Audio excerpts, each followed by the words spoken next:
Welcome back, everyone. Yay. What is this, Ethan? The podcast? Episode 7 Yeah. of Kingdom Abbey podcast. The podcast where we do what, Ethan? Things and stuff. And you leave feeling a little weaker than you came in. Yes. You come in and you learn not much, and you laugh and leave just a bit weaker than you came. Yep, but that's exactly why you come. Okay, so we're recording. We got like 10 seconds before an ejaculation joke. Dang it. Ugh. So this is episode 7. Came too early.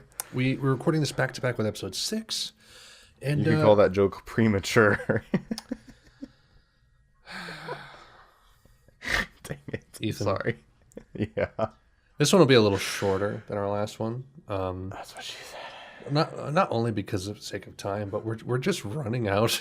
We're just depleting. We're feeling a bit raw. Yeah. We're depleting the tank, man. Yeah. We're running out of semen. Sorry. Wikipedia articles is the first segment. Okay. So we're gonna Yeah. I have a link here that will open random Wikipedia articles, and we're just gonna talk about them. So, first one. Why are we explaining this? For in case someone's new. Do you have that review well, open, by the way? No, I don't have it open. Okay, I'll open that real quick just so you have it. Fine. Sorry. So this is a page for Greenville Manor, Delaware. Yeah. It's an unincorporated community. It's not a city. What does that even mean? I'm going to click on that. It's a region of land that is not governed by a local municipal corporation.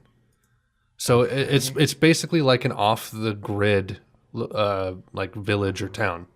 Okay. Unincorporated community in Newcastle County, Delaware, United States. Did you see Hot Fuzz? Yeah. I'm thinking something like that. Yeah.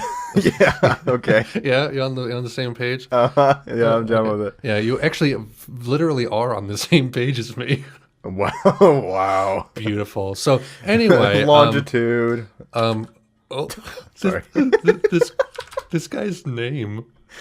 This guy's name. Whoa. Say his name. Sean Tevis. Sean Tevis. Sean Tevis. For- Sean, normal. Tevis, not. Yeah, former candidate for Kansas House of Representatives. He was a Democrat 2008 campaign. Bored as hell already. Let's go to a new one. Tevis. Dang it, Tevis. Oh my gosh, we just went from Sean Tevis to a rocket launcher. Wow. Okay, we got RPG 27. What? It's a Soviet disposable rocket launcher. You know those. What does that mean? It's one of those one-time use ones, because It's like a disposable camera. Yeah, you use it, you throw it away. It's done its purpose. They're cheap that way. Okay. You just get more. I don't get it. Look at it. Look at the history. Where? Look at history, man. What about it?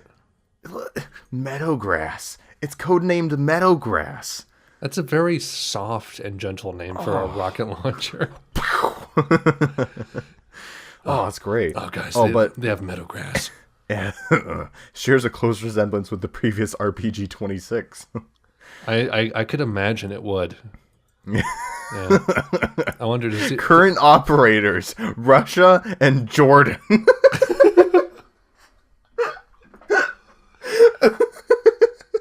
Oh my gosh. That's good. Okay. I think Russia was in the Middle East for a while, weren't they? In like the 80s or something? Yeah, I think so. Yeah. Charlie Wilson. Yeah, because Russia was even bigger than it is now, I think. Charlie Wilson's War is a movie about that, I think, actually. Cool. Yeah. I don't care. Fantastic. Right. What a train wreck of a segment. I don't know why we still have it. So, free play. Good. Free play. What is free play? Okay.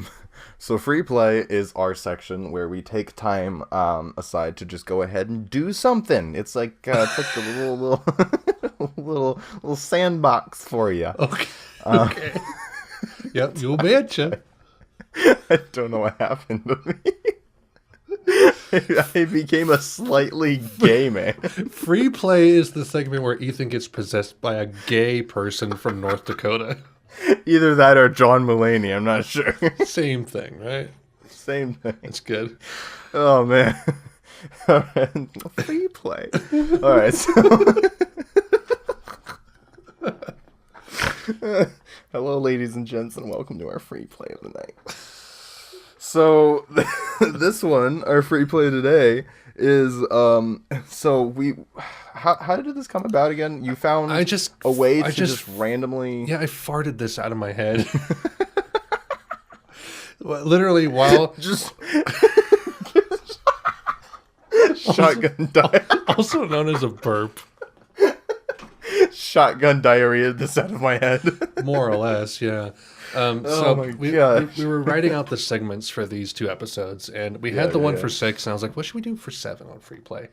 It's like, how about I find a movie, okay, and then I find it on IMDb, and I'll go to the user reviews, and we sort it by helpfulness, descending, so we get the least helpful ones first, and then I just find one that's semi-long, and I'll send it to Ethan, and he'll read it.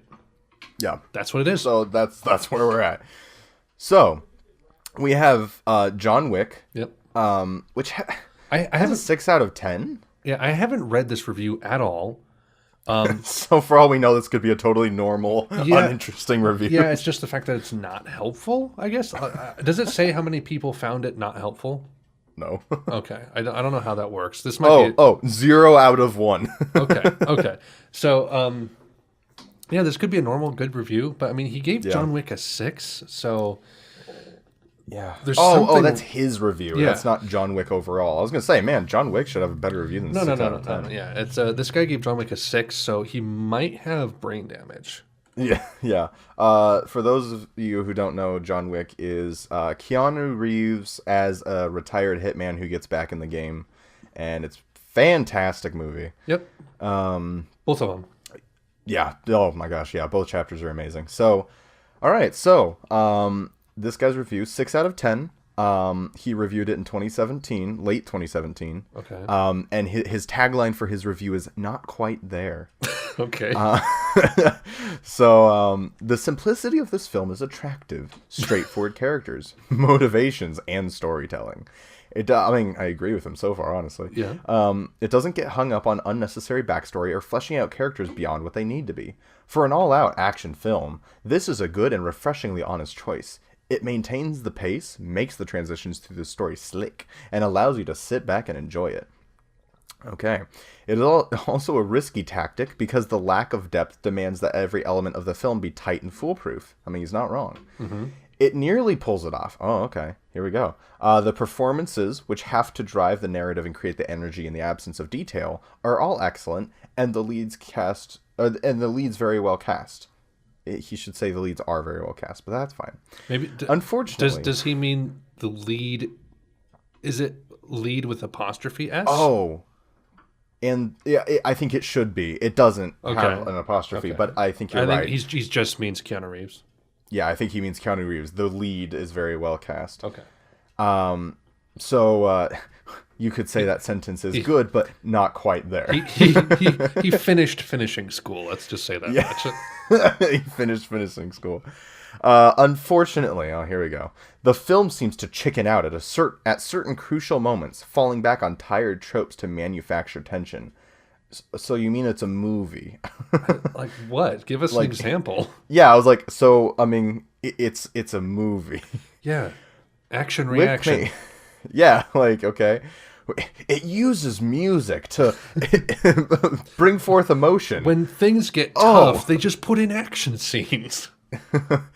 When there's an emotional scene, there's emotional music. So cheesy.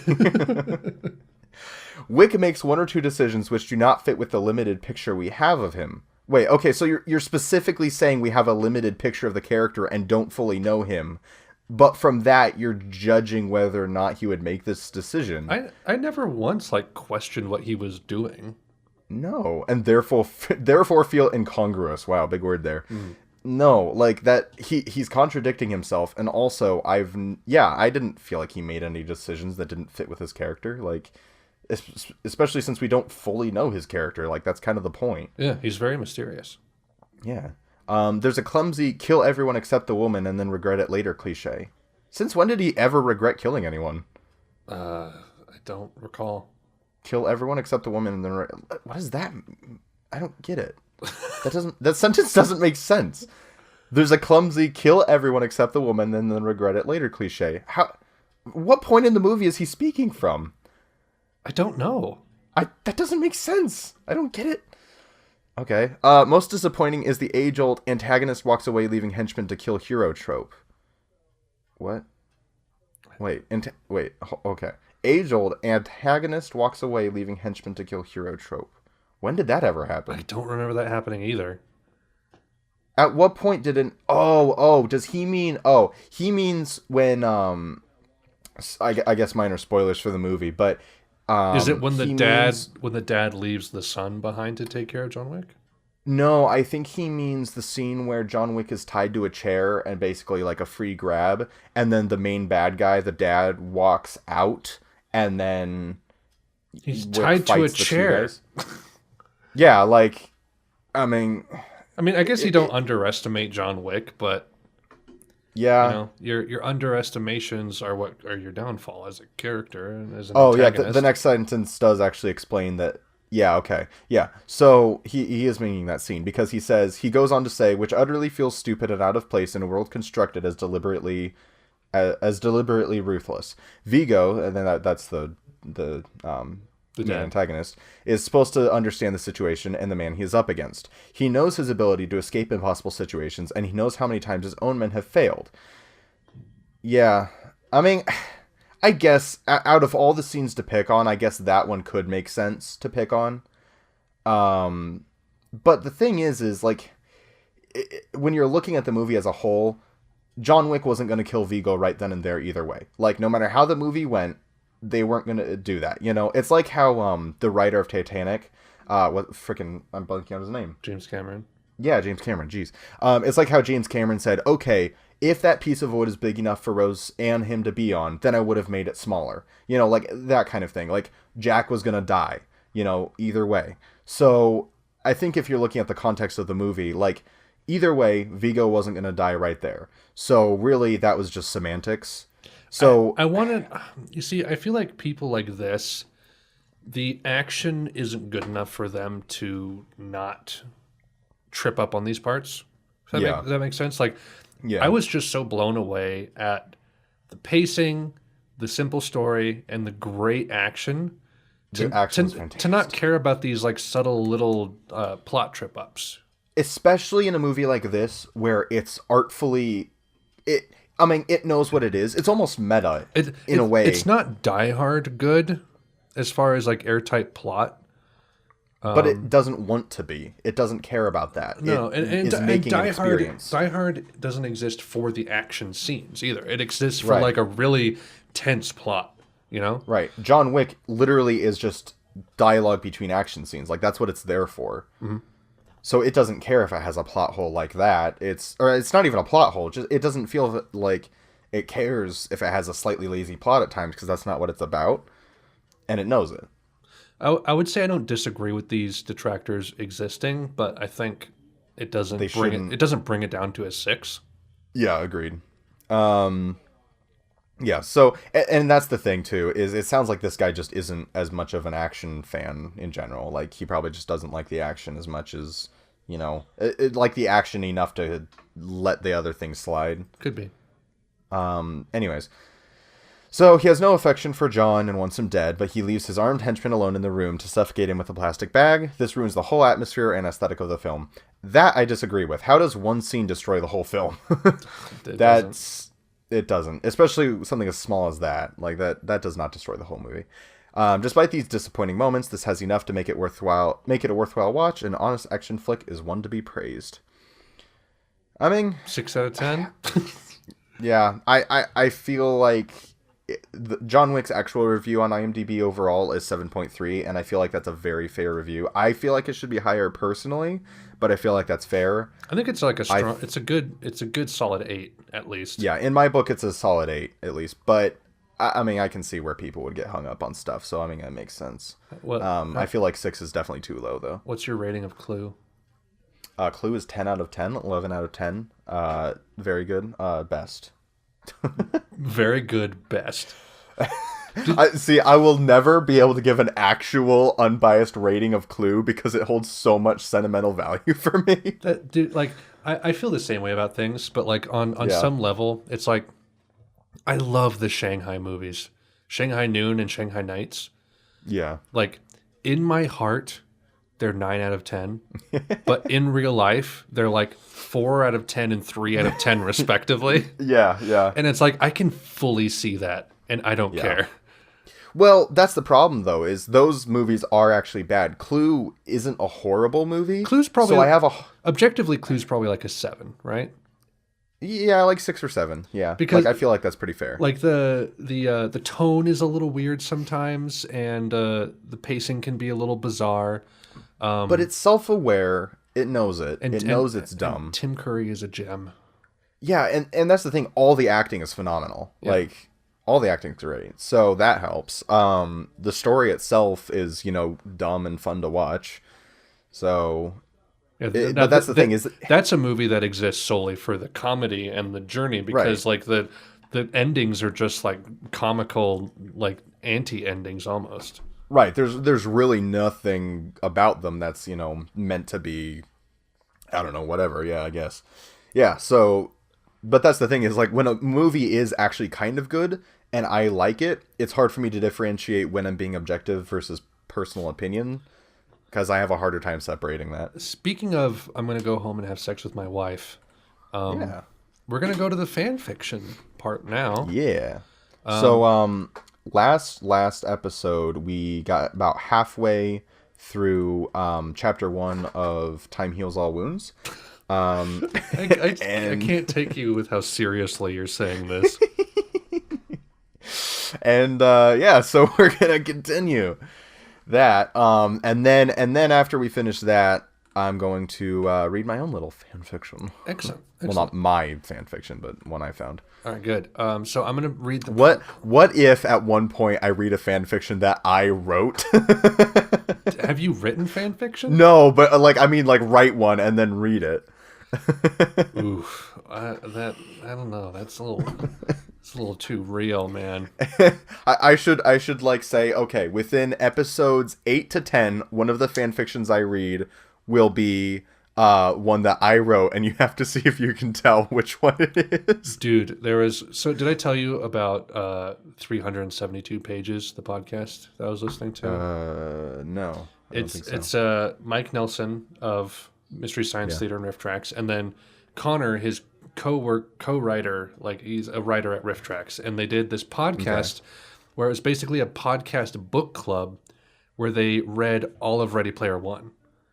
Oh, yeah, you told me about that. That's why you read it. That's why I read it, so I could listen to the podcast. And they did this section called Fanfic or Real, where they would each other look ahead in the book, lift a sentence or a paragraph, and then find Ready Player One fanfic on the internet, lift something from that, and then they had to tell it to the other person and see if they could figure out which was fanfic and which was real. That would be really hard because Ready Player One at times reads entirely like a fan fiction of itself. It does. It's uncanny, and like that is amazing. It was a beautiful thing.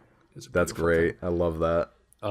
So anyway, I'm gonna read the last paragraph or the last couple sentences to kind of get a running start. Because if I just pick up where we left off, it's going to be a little abrasive. So, okay, go for it. John Porkchop. I was about to say, I just remembered John Porkchop. All right. John had quickly caught up with her. So this is a flashback to when he was a jerk when they were young.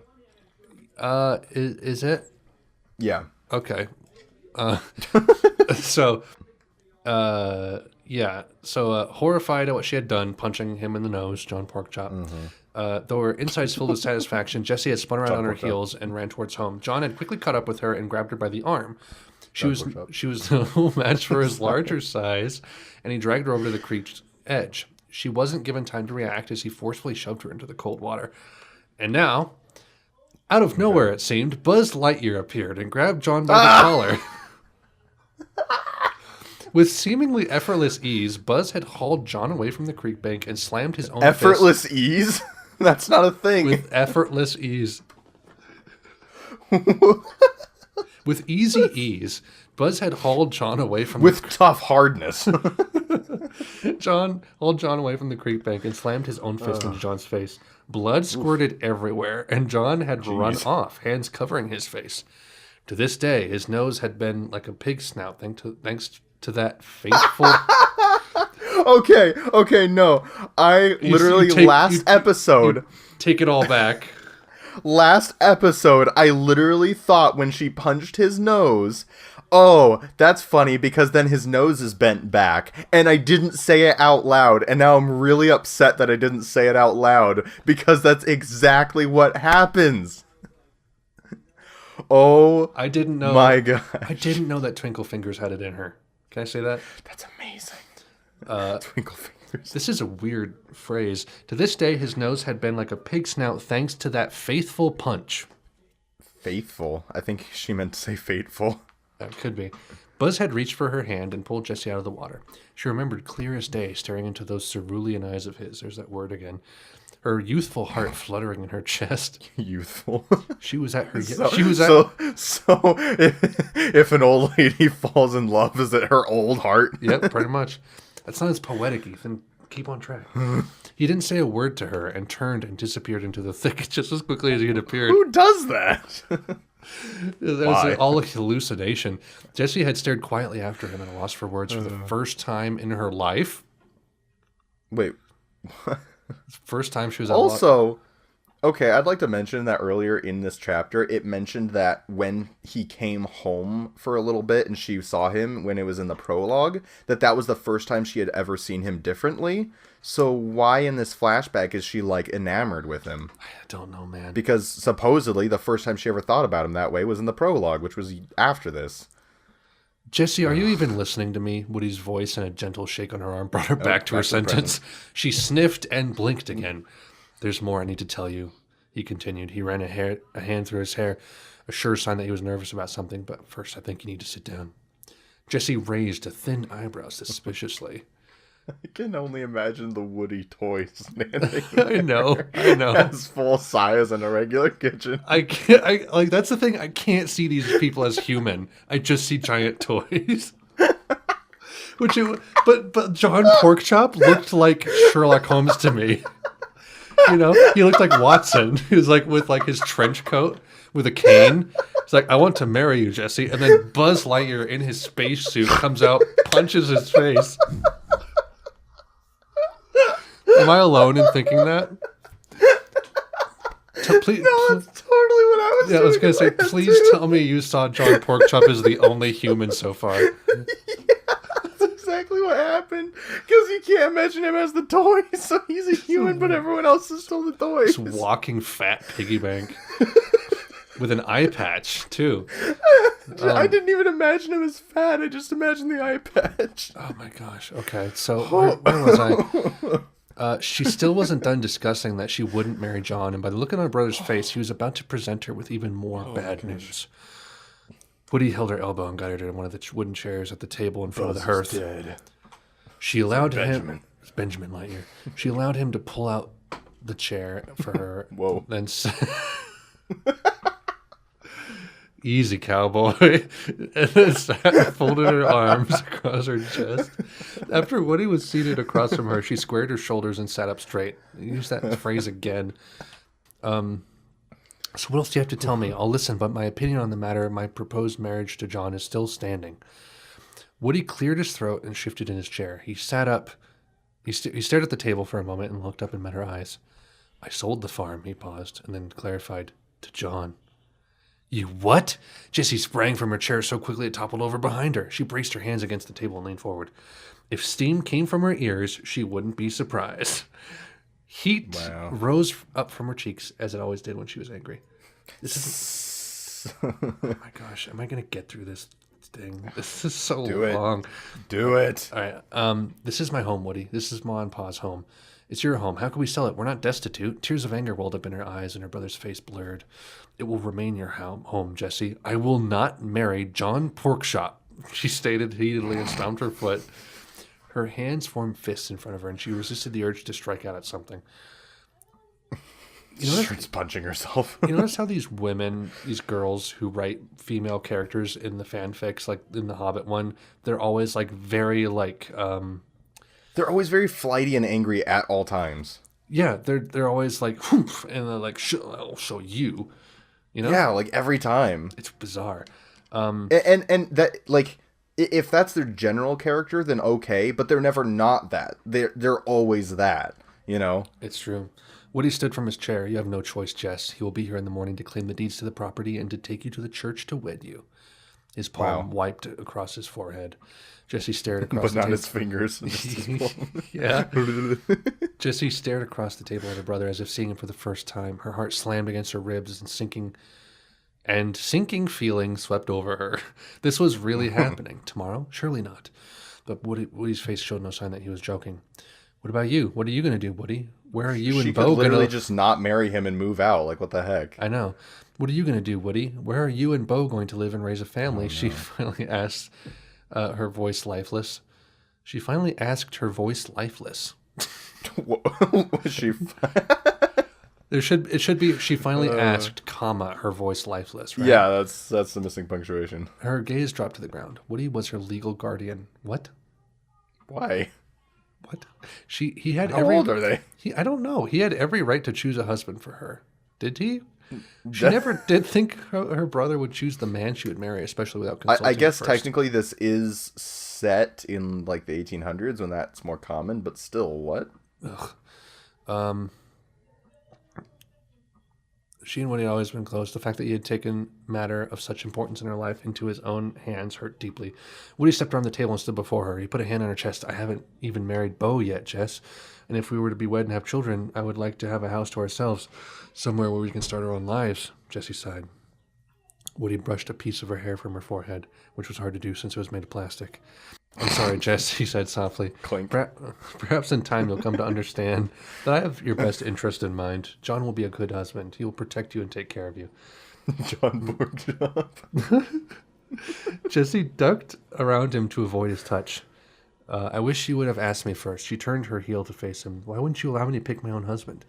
Good Lord, this is rambling. You haven't been interested in anyone, said Woody, moving to the hearth. He stared into the dying flames of the fire. Every suitor who has come around, you've repelled. You're 21 years old. It's time you married. Jessie was about to argue that How is she 21 and he's her legal guardian? I have no dude idea. I have no dude idea. Jessie was about to argue that she had no desire to marry, least of all a man who sparked no desire or warm feelings in her. But before she could speak, Woody turned to her and stared through narrowed eyelids. Wait, you can't still have childhood fantasies about Buzz, can you? He asked. After everything he did, his jaw tightened, his eyes turned cold. What did he do? Apparently murdered their parents. Yeah, how does that work?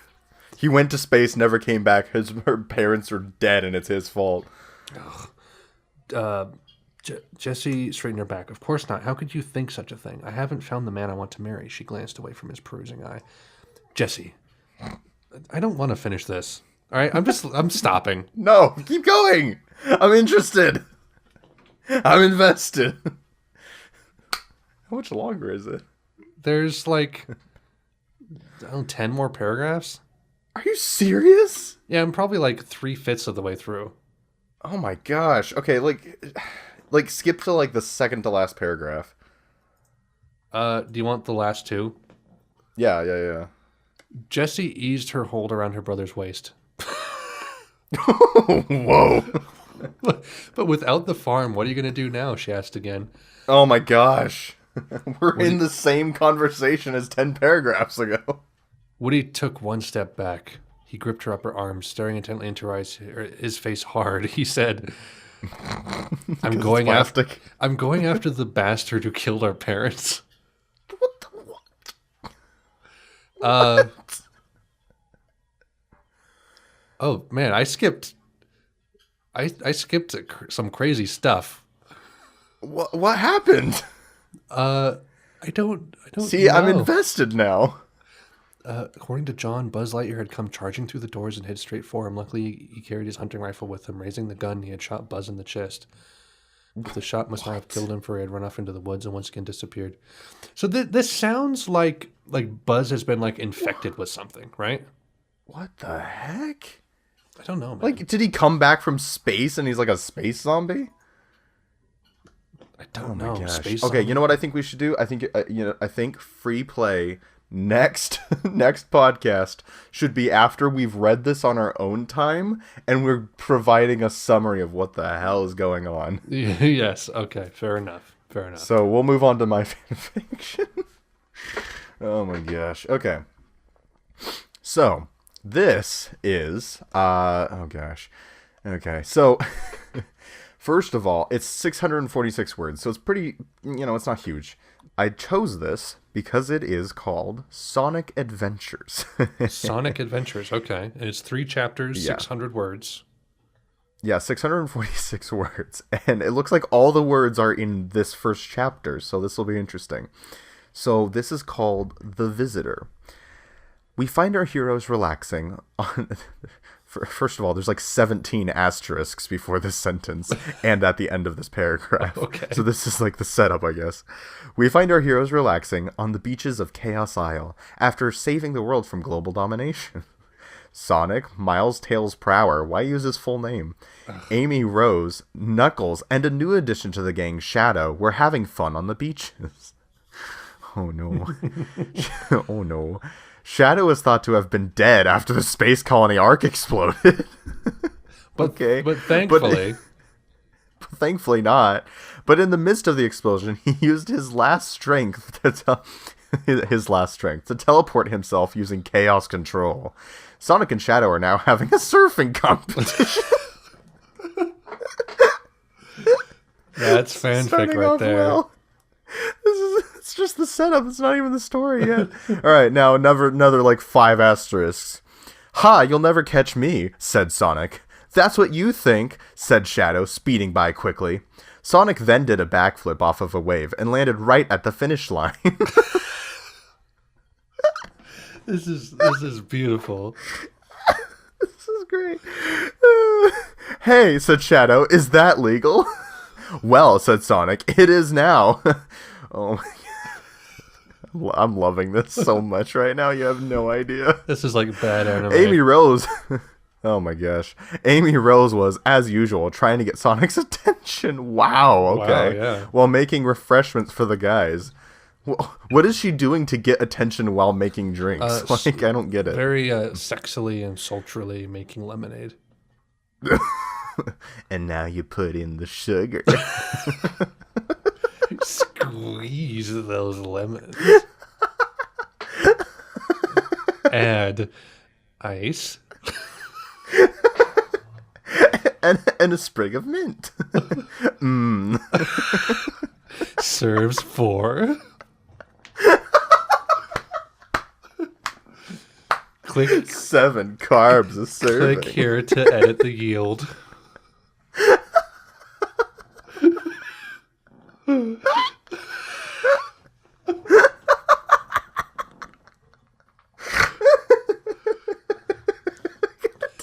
This lemonade recipe has 4 ratings. 3 stars. Imagining Amy Rose saying all this out loud in a sultry voice. Oh, man. Whew. Okay. I'm good. Whew. Good. Being the only girl in the group made her feel left out, but she still did her part to help as much as she could. Mm-hmm. Hey guys, come get something to drink, Amy said. Thanks, Amy, said Tails. Tails was working on the Tornado. The Tornado was a machine that Tails built for transportation, weaponry, and defense. Okay. It came in handy a lot in Space Colony Ark. Sure.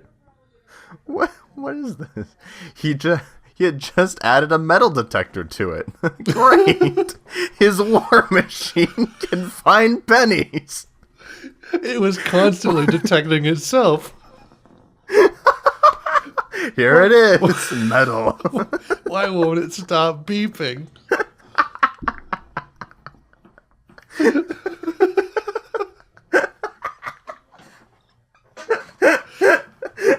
Keeps detecting. Did you say Tails or Knuckles was doing that? Tails. Tails, you moron.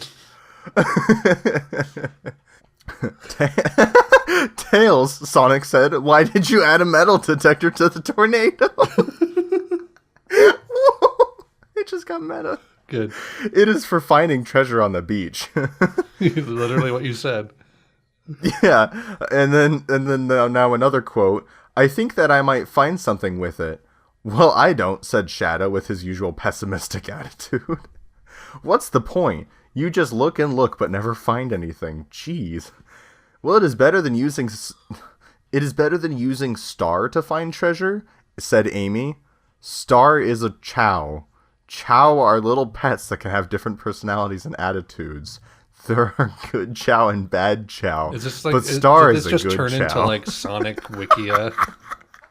It did. Thanks, man. Really Exposition. did. Good. The last 3 sentences of just explaining Chow. Yeah. You do have a point, Amy, said Sonic, grinning. Who is that walking up to the beach to us? It's 7 periods. And that's the end of chapter 1. Okay, so... Alright, chapter 2. Okay. Oh, man, okay, chapter 2, The Disappearance. It's... Who is it? Said Tails. My name is Marco the Hedgehog.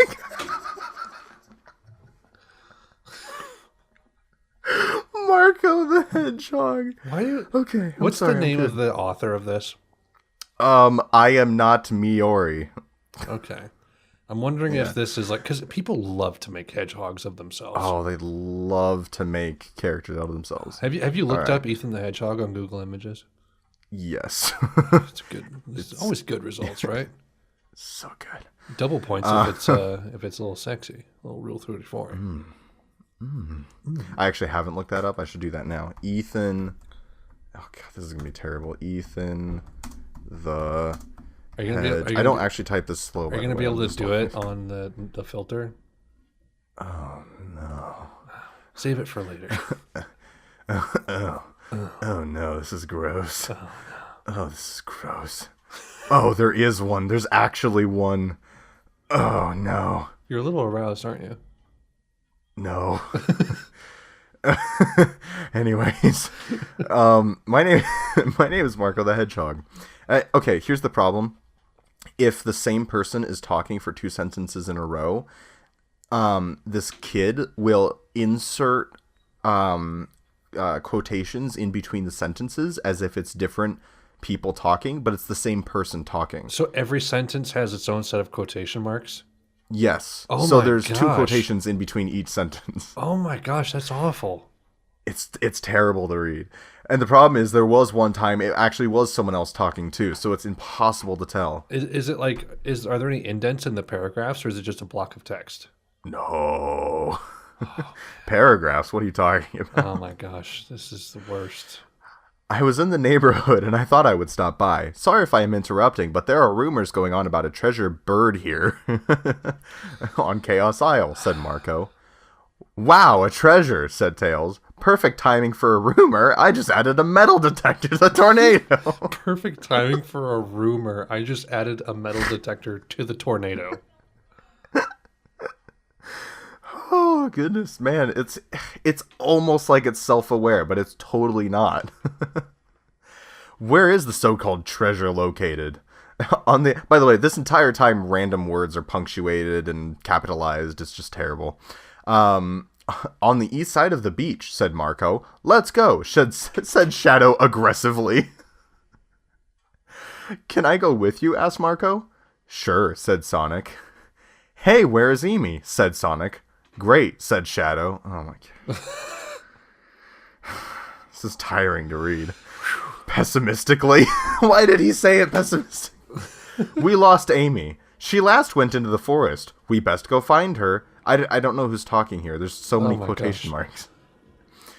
Okay, now we're at another exposition part. So the Sonic gang went deep into the wood behind the beach to find her. Little did they know that Amy had been captured by Dr. Robotnik. When? And taken to a secret lab under the beach. Ethan, I wonder if Amy's disappearance has anything to do with the treasure, said Sonic. They wandered into a cave, only to find... ... Next chapter. Alright. Okay. Chapter 3. The Note. okay. It starts out, a note reading, Dear Sonic, your beloved Amy Rose is captured, taken to my underground base under the beach. She will be held there until you came and tried to rescue her. So, if you plan on getting the treasure and rescuing Amy, you will have to hurry because I have my bots already looking. The evil Dr. Robotnik. And that's the end of it. That's the third chapter. Okay, all right. It's 2 sentences. Okay, can we just like digress so hard? Please. Actually, can we skip the Pornhub privacy policy because this has gone way over? Let's. Okay, good. We're gonna finish with ending quotes, guys. Because those fan fictions, they just took it out of me like nothing else. Oh man, I'm so tired. I am left so with nothing. Oh, that's definitely porn. Sorry, I'm still on Google. Okay. I'm on Google Images from the search Ethan the Hedgehog. Good Lord. Okay. Steer clear. Steer clear. We're almost home. Ending quotes. Why are there condoms? I'm sorry. Okay. Who went first last time? I think I did. Okay. Because then after yours, you were like, time for you. Right. And then I'm like, I already did. That's funny. That's right. All right. So mine is from John Cena. Oh, gosh. Okay. Okay. A relationship is based on communication. Is that really what it is? That's what it is. Wow. Okay. Yeah, John Cena really coming in here with the hard hitters. Just say yours, dude. Okay. I have nothing. This is I am so clever that sometimes I don't understand a single word of what I am saying. Oscar Wilde with 66,000 upvotes on Goodreads. Oscar Wilde said that? Yeah. I guess it makes kind of sense. I mean, like, yeah, but still, I am so clever that sometimes I don't understand a single word of what I'm saying. Like, really? Really? That's a little, well, actually. Yeah. Well, actually. I don't understand what I'm saying like half the time because I'm so smart. Oh my god. I'm so smart, I don't even know what I'm saying. It literally sounds like Kelly from The Office. Good going, Oscar. Good boy. Good. Excellent. Guys, this has been episode 7, for better or for worse. Definitely for worse, though. That's okay. You know, you can't win them all. You can't win them all. Because a mall will never be the prize of a sweepstakes. Womp, womp, womp. You know, I it's think like the new cooking show, and what you win is not a job, it's actually just a mall. You win the deed to this mall. You win this failing shoe factory. You are the one responsible to tell all the workers they're being laid off.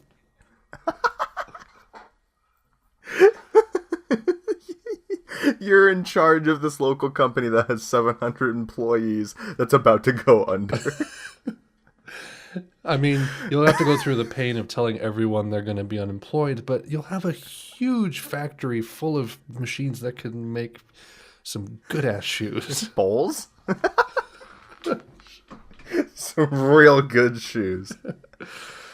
Okay. I think the lesson that we can take from this episode is that we shouldn't record 2 back-to-back. Yeah. I feel like it's probably the case. I ran out like during the John Wick thing, and then I just like I can't do anymore. It's like as soon as we got, like, I was feeling good, and then as soon as I remembered John Porkchop, it was all over. it was just done. Just cut it. It's like, nope, I can't. Cut it. Going home. Going home. Cut it. Leave it. Bye. But guys, thank you so much for listening to Truly. this wretch, this poisoned chocolate. This poisoned chocolate. This brands from hell. Thanks for listening to the poisoned chocolate. Is that the new podcast name? The Poisoned Chocolate? I think that's how we should end every episode now. So thank you all for listening to this poisoned chocolate. Okay. All right. That's what happens. Thank you, everybody. That's what happens when you've done 2 of these in a row, man. You say nonsense. It's just 2 hours of pain and torture. At least episode 6 was our best one, right? Yeah, true. I mean, so I'm so glad that we could give you all a taste of mediocrity after that huge success. Yeah, I mean, you're along for the ride, guys. We're all in the same bucket, Truly. right? We're all you got is a bucket of fish. What you gonna do with it? Woo, that's some Gameton Abbey history right there. Callbacks, man. We've left a legacy that no one is aware of. It's true. You Like a realize this? 7-year legacy. You know how people will do like YouTube channel banners and they'll just throw in all of the inside jokes and memes from their stuff. Yeah. And usually it's like, them sitting in the middle or something. We could do that. Yeah. We have enough. Absolutely. We have like Grand Wa, we have Wimbledon's Juicy Drink, we have Glass Pen, we have Yote. Gosh. I don't remember where that comes from. I totally forgot about it. That was like one of the earliest ones. We have a bucket of fish. We have like all kinds of things, dude. What are we going to do with it? Yeah, what are we going to do with it? We were playing a god-awful game when we came up with that, too. I don't even remember the name of that thing. It was some random, like indie MD or whatever it's called, crap, whatever. It was a terrible game FPS that somebody had made. It was a terrible FPS that for some reason other people were playing.